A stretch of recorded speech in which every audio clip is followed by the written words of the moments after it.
ating entablado ang tinatawag naming Mama Bing! Commissioner Rowena Guanzon!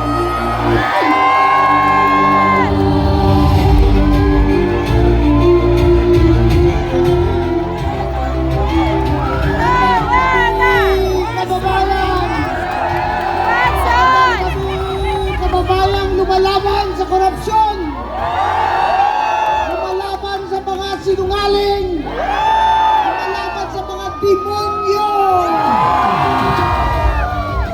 BBM, hindi kami bangag! Hindi kami bangag! Hindi kami bangag! Hindi kami bangag! Hindi kami bangag! BBM, hindi kami bangag! Alam namin na ikaw ang nagpakulong kay Senator Rodante Marcoleta! Hindi kami bangag! Alam namin ikaw nagpakulong kay Mike Defensor! Alam din namin dahil hindi kami bangag na pinoproteksyonan mo ang anak mo na si Sandro! Kaya mo pinapatigil ang mga investigation ni Senator Marcoleta sa Blue Ribbon! Hindi kami bangag! BBM! Hindi kami bangag! Alam namin kung bakit perfect ng timing mo. Pinakulong mo si Senator Marcoleta mismo sa araw na magbubukas ang impeachment kay VP Sara para madalian ng lakas ang mga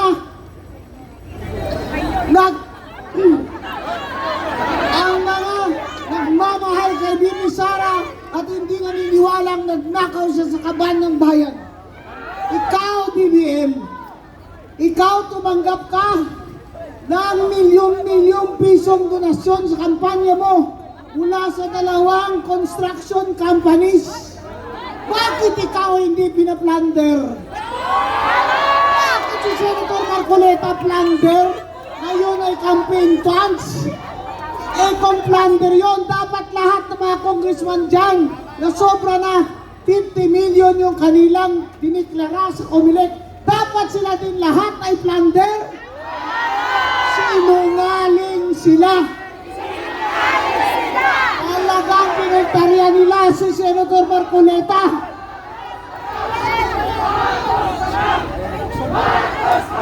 BBM, hindi kami bangag. Alam namin na si Bunoan, kunyari si state witness mo para mapagtakpan lamang ang mga galamay mo sa tabi mo. Hindi kami bangag. Alam namin dito ang punot dulo ng lahat ng kasakiman ng pagnanakaw sa flood control funds ay nanggaling mismo sa kamay mo dahil ikaw ang pumirma. Ikaw ang pumirma ng budget na pinakarumbaldumal na nagpagnanakaw sa kaban ng bayan. Ikaw, BBM, ang pumirma. At hindi kami bangag para hindi namin malaman na alam na ng lahat na ang sinasabi ni Saldico ay totoo, na siya ay nag-insertion kayo ng 100 billion dyan sa flood control at ang 25 billion na sinasabi ni Saldico ay hinatid niya mismo sa bahay mo, BBM. Ngayon, sino ang mananagot sa flood control? Nauna pa ninyo pinakulong si Senator Marcoleta kaysa kay Martin Romualdez. Nasaan naman ang hustisya dyan? Nasaan naman ang katarungan dyan? BBM, hindi kami bangag.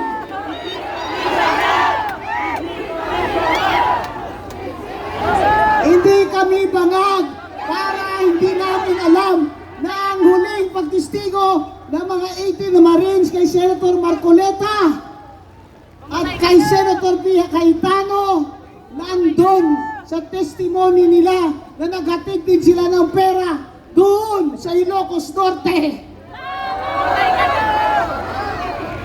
Ang pinapanigan mo ay ang malalapit sa iyo. Kaya si Bunoan gagawin nilang state witness. Meron bang state witness na siya mismo ang pinakamataas na opisyal ng DPWH? Tama ba yun?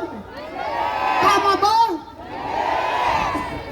Gusto lang nila magsabi si Bunuan na si Romualdez ang mastermind para tumigil na tayo lahat. Pwede bang si Romualdez lang ang mastermind? Yan ang mga tinutukoy ni Senator Marcoleta sa kanyang Blue Ribbon investigation kung kaya pinatigil, kaya nila inagaw ang Senate presidency para tumigil si Senator Marcoleta ng kakaimbestiga kung sino ba talaga ang mga hinatira ng pera ng mga bodyguard ni Saldico. Sinabi nila, nagatipin sila. Sinabi nila, nasa news yan, nagatipin sila ng pera. Si Saldi mismo ang nagsabi sa kanyang video, nagatid siya ng pera, 25 billion kay BBM. Ang sagot lang ni BBM sa atin, nung sinabihan siya na nagrarally tayo, sabi niya, they can rally.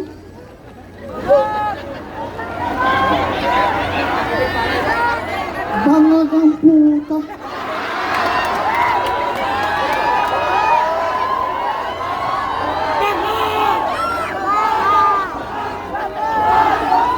BBM bangon! BBM bangon! BBM bangon! Sa kasaysayan ng Pilipinas, sa kasaysayan ng Pilipinas, kasama na yung ama niya na diktador. Ito lang ang first time na ang Presidente Bongbong Marcos ay minus 27 ang grado.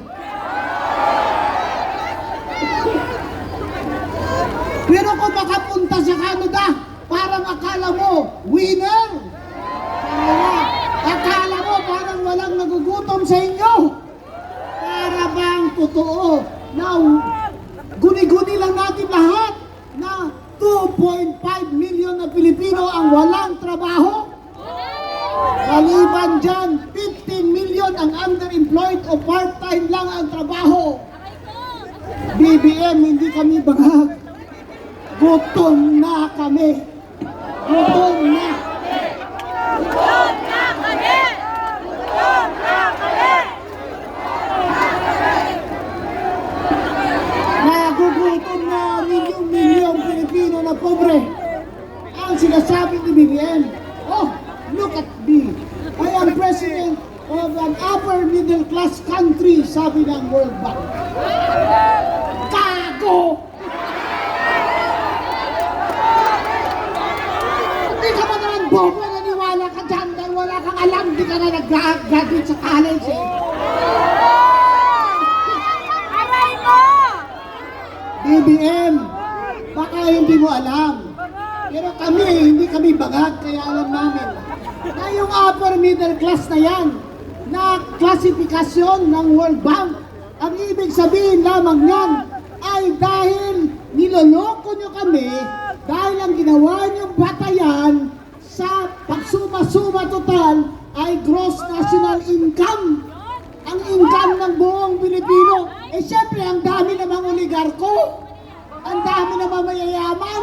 Kaya hindi nabibilang yung nagugutom. O kaya sa gross national income, upper middle class na daw kayo. Ikaw kaya, bakit ka nakapaa? Upper middle class ka ba, bata? Nakapaa ka pa rin hanggang ngayon. Hindi ka pa rin nakapag-aral. Mataas pa rin ang presyo ng pagkain. Simula nang umaupo sa 2022, mataas ang bigas, mataas ang galunggong, at gulay hindi mo na kayang bilhin. Mula ngayon, kayo mga pobre, i-Xerox nyo na lang ang manok. Wala kayong ulamin, i-Xerox nyo ang galunggong. Kasi sabi naman ng abogado nila, ay yan ay original na rin. Ano kaya kung ipasirox ko yung galunggong at malamon ko sa'yo? Sarap kaya yun? Walang patis? Walang suka? Yan na ang sitwasyon natin mga pobreng Pilipino dahil sa 4 na taon na si BBM ang presidente, wala siyang ginawang mabuti. Bagkos ang ginawa niya ay hinayaan niya magnakaw na magnakaw. Magnakaw na magnakaw. BBM Bangas! Ang mga taong napapalibot sa kanya, hindi kami bangag BBM. Ang ibig sabihin ng upper middle class status ng World Bank ay itataas nila ang interes sa utang. Sasabihin ng World Bank, upper middle class ka na pala ngayon eh. Mataas naman pala ang gross national income mo. E di tatasan natin yung interes ng utang ng mga Pilipino. Hayop ka! Hindi mo na inisip ang mga taong nagugutom. Ikaw, flex ka pa, upper middle class. Ang nimon, walay batasan, walay huya, ang hindi kagwang. Anak ng kagwang. Saan ka bang kita ng presidente na proud pa siya? Nagsabi na, yumayaman na pala ang mga Pilipino dahil ako ang presidente ninyo. Ito ang kasinungalingan na pinapakain niya sa atin. Dahil dito sa sinasabi niya na upper middle class income na tayo ay hindi na magpapautang yung iba. Ay salamat, hindi na siya pautangin. Kasi sasabihin ng Korea, number 1, di kita pautangin kasi kinukurakot mo lang. Number 2, hindi na kita pautangin kasi hindi mo na kailangan.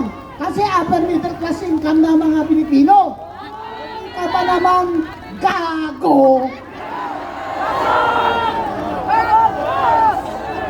Utang ka ng utang na loob. Kami nagbabayad. Pati ang batang walang salawal at walang sapatos, tsinelas dyan, 165,000 na. Ang utang niya ngayon, nababayaran niya. Hindi pa siya nagtatrabaho, sanggol pa lang siya. Ang utang niya ay 165,000 pesos na. At ano ang mangyayari sa mga bata na pinapaaral natin? Na nangungutang mga magulang, halos hindi na kumakain sa trabaho. Hindi na kumakain, wala nang merienda para lang may baon ng mga bata. After 2 years, bago malis si Bongbong Marcos, wala ng trabaho. Yan na ang pinakamasaklap na ating paharapin sa 2028 kung bakit ang eleksyon na yan ay napaka-importante sa future ng ating mga anak at mga apo. Wala ng trabaho. Ang foreign direct investment, bagsak. Edukasyon, bagsak. Turismo, bagsak. Ang umaakyat lang ay ang travel allowance ni BBM. Ayun, sasabihin niya sa atin, I want to leave a legacy. Ha? Anong legacy iiwan mo sa amin, BBM? Yung utang mo na halos 19 trillion pesos na. Dapat isinulat ko yung numero dito ay abot na dun. Sa punong kahoy ang zero ng trillion peso na utang mo. Bali wala sa'yo na ang mga tao ay hirap na, gutom na. Wala ka pa rin magagawang trabaho dahil wala nang tiwala sa'yo ang mga negosyante. Wala na kaming tiwala sa'yo. Kung kaya ang trust rating mo, BBM, ay minus 27. Mula sa minus 14, ngayon ay minus 27. Ang ibang presidente, habang tumatagal sa pwesto, pataas ng pataas ang approval meeting. Si BBM, pabangag ng pabangag. Yan ang problema, mga kababayan. Kung sa simula pa lamang ay pinlanuhan na nila tayo, nananakawan nila tayo. Lahat ng ito, mga pangyayari ito, ay ay dahil gusto lang lang pagtakpan kung sino man na magnanakaw. Yung mga congressman dyan sa House of Representatives, tumayo kayo rito sa Luneta. Magpaaraw kami between 12 to 1 o'clock. Sumigaw kayo dyan na hindi kayo magnanakaw. Hindi kayo ever nagnakaw. Siguro 5 lang sa inyo ang makakatayo dyan. Huwag kayong magsinungaling sa amin. Kasi alam namin ang mga ginagawa niyo dyan. Simula noon pa, nung nakaupo si BBM, ay talagang tinanuhan nyo na ni Martin Romualdez itong pagnanakaw sa kaban ng bayan. Kaya tingnan nyo naman, anong sabi na naman ngayon nila, ng mga congressman? Hindi lamang si Senator Marcoleta, kundi lahat ng mga nagsusuporta kay Senator Marcoleta at kay VP Sara, dapat ay arestuhin din natin. Anak kayo ng mga adik. Hindi mo sabihin, hindi na kami pwede magsalita dito. Hindi na kami pwede magsabi na bagag itong administrasyon na ito. Lahat kami na hindi sumasangayon sa pagnanakaw nyo, ipapa-aresto nyo. Ano kayo? Ano tingin nyo kay BBM? Hari? Dahil sa ibang bansa nung araw, kagaya ng Thailand, ay may batas. Dapat ang hari ay tinignan mo lang sa mata. O kaya ay pinagsalitaan mo, ikaw ay pupugutan o papatayin. Walang hari sa Pilipinas. Dahil itong demokrasya natin ay pinanalo ng ating mga ninuno sa dugo, pawis, at sakripisyo nila para ano? Para ang mga BBM gang ay malaya sa pagnanakaw na hindi na natin sila pwedeng murahin. Bakit nagreklamo si Auntie Claire na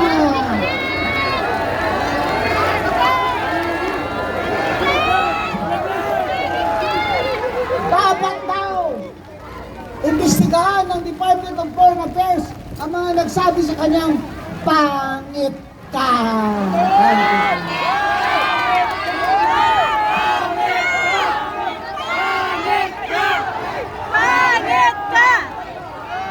Hanggang doon pa sa ibang bansa ng Canada, hanggang doon pa sisikilin niyo ang freedom of speech sa mga Pilipino. Eh, totoo naman talagang pangit ka.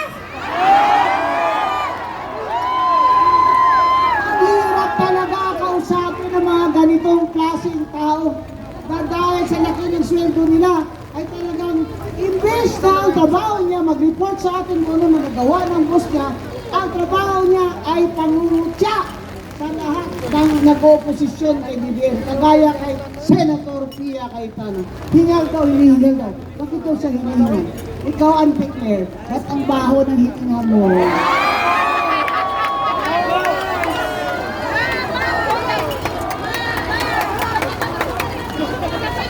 Lahat ng ito, mga kababayan, lahat ng pagsisikil sa atin na oposisyon sa BBM administration dahil sa korupsyon, lahat ng ito ay dahilang ayaw nilang managot ang malapit sa kanila. Ayaw nilang managot ang totoong mastermind. Kaya pinakulong nila si Senator Marcoleta dahil hindi siya titigil sa pag-iimbestiga at pag-uusap habang siya ay sinagot. At sa palagay niyo kaya,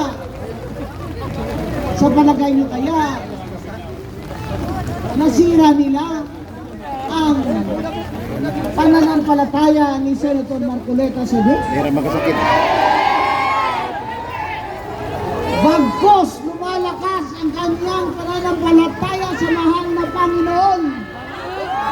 Dahil alam niya na sa Biblia pag tayo ay pinipersecute in the name of truth, God is with us. If God is with us, who can be against us? Kaya magpakatatag kayo. Pasalamat kami sa inyo. At si Congressman Paulo Marcoleta ay andito na kahit umuulan, di ba bagyo? Ako, galing pa ako sa labas ng Maynila, sabi ko, kung kaya nilang magpakaulan dyan, Ingat. Wala kang payong. dapat mas kaya ko dahil sila, nanggagaling ko sila kung saan-saan. Nakikiisa sa inyo, nagpapasalamat sa inyo. Ang hiling lamang po namin, ipanalangin niyo si Senator Dante Marcoleta na maging matatag ang kanyang faith at pananampalataya sa mahal na Panginoon. Ipanalangin natin na ang mga kampon ni Satanas ay matali na ang kanilang mga kamay at masara ang kanilang mga bibig. Sana huwag kayong magsawa. Kung bawat Biyernes nandito tayo, magkikita tayo dito. Hindi tayo aatras. Hindi tayo aatras. Hindi tayo aatras.